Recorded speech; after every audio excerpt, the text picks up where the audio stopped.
آدم علیہ السلام 960 سال زندہ رہے۔ ان کی کل عمر تو 1000 سال تھی، لیکن 40 سال کم کر دی گئی۔ سیدنا ابو ہریرہ رضی اللہ عنہ بیان کرتے ہیں کہ رسول اللہ صلی اللہ علیہ وسلم نے فرمایا، جب اللہ نے آدم علیہ السلام کو پیدا فرمایا تو ان کی پیٹھ پر ہاتھ پھیرا۔ اس طرح قیامت تک جتنے انسان پیدا ہونے والے تھے ان کی روحیں وجود میں آ گئیں۔ پھر ہر ایک انسان کی آنکھوں کے درمیان ایک نور رکھ کر آدم علیہ السلام کے سامنے پیش کیا۔ انہوں نے پوچھا، یا اللہ یہ کون ہے؟ اللہ نے فرمایا، یہ تیری اولاد ہے۔ ان میں سے ایک کی پیشانی کی چمک آدم علیہ السلام کو بہت اچھی لگی۔ انہوں نے پوچھا، یا اللہ یہ کون ہے؟ جواب ملا، یہ تیری اولاد میں سے بہت دور جا کر ہیں، ان کا نام داؤد ہے۔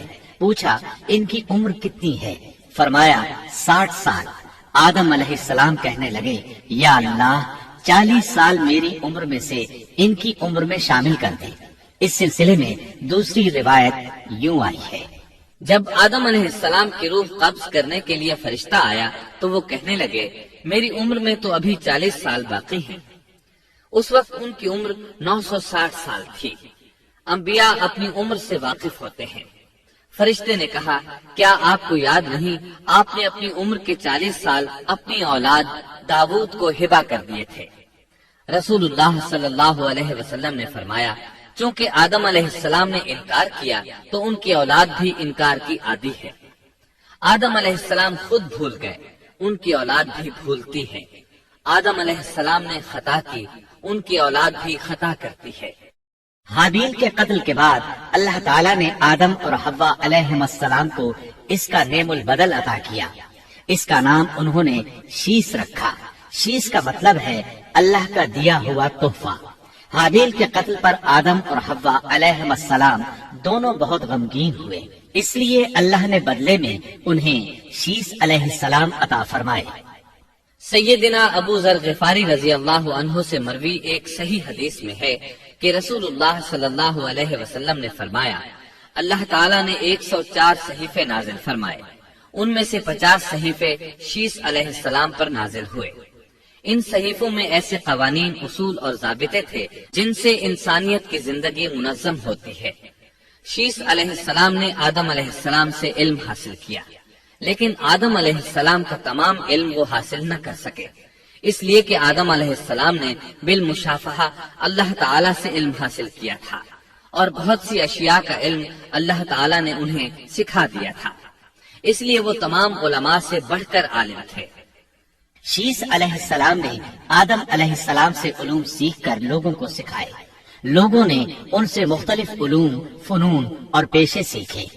انہیں شہروں میں رہنے سہنے کے بارے میں تعلیم دی، دن رات کے حسابات سے انہیں آگاہ کیا اور انہیں بتایا کہ کن اوقات میں وہ اللہ کی عبادت کریں اور عبادت کے طریقے انہیں سکھائے۔ احادیث میں اس کی وضاحت ملتی ہے۔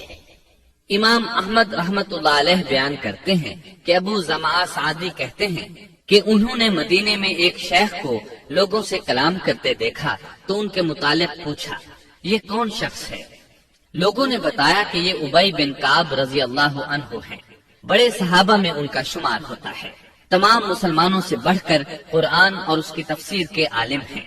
ابو زمعہ فرماتے ہیں کہ ابی بن کعب رضی اللہ عنہ اس وقت یہ واقعہ بیان کر رہے تھے کہ جب آدم علیہ السلام کی وفات کا وقت قریب آیا تو انہوں نے اپنے بیٹوں سے فرمایا، میرا جنت کے پھل کھانے کو جی چاہتا ہے۔ جنت کے پھل دنیاوی پھلوں جیسے ہی ہوتے ہیں، سیب، انار، انگور، یہ سب جنت میں موجود تھے۔ جنت کے اور دنیا کے پھلوں میں فرق یہ ہے کہ دنیاوی پھل بدبودار ہو جاتے ہیں، جبکہ جنتی پھل کبھی بدبودار نہیں ہوتے۔ اسی طرح دنیاوی پھلوں کا ذائقہ عارضی ہوتا ہے، جبکہ جنتی پھلوں کا ذائقہ ہمیشہ برقرار رہتا ہے۔ اس لیے آدم علیہ السلام نے چاہا کہ وہ جنت کے پھل کھائیں، چنانچہ ان کے بیٹے تلاش میں نکل گئے۔ انہوں نے اپنے ساتھ کلہاڑے، کدالیں اور ٹوکریاں لے لی۔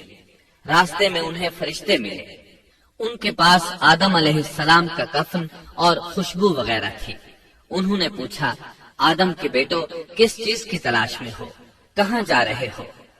انہوں نے جواب میں کہا، ہمارے والد مریض ہیں، انہیں جنت کے پھلوں کی خواہش ہے۔ فرشتے ان کے سامنے انسانی شکل میں آئے تھے.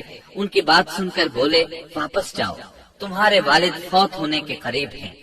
اب ان میں اتنی طاقت نہیں رہی کہ پھل کھا سکیں.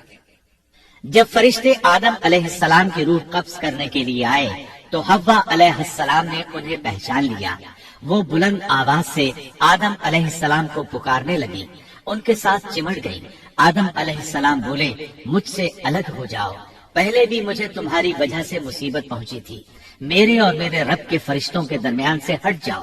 پھر فرشتوں نے آدم علیہ السلام کی روح قبض کی, انہیں غسل دیا, کفن پہنایا, خوشبو لگائی, آپ کی قبر کھودی. پھر انہوں نے آدم علیہ السلام کی نماز جنازہ ادا کی.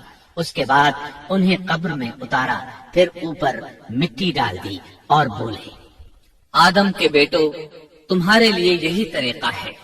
اس وقت تک لوگ کفن دفن کے احکامات سے واقف نہیں تھے. انہیں علم نہ تھا کہ قابیل نے اپنے بھائی کو کیسے دفن کیا تھا.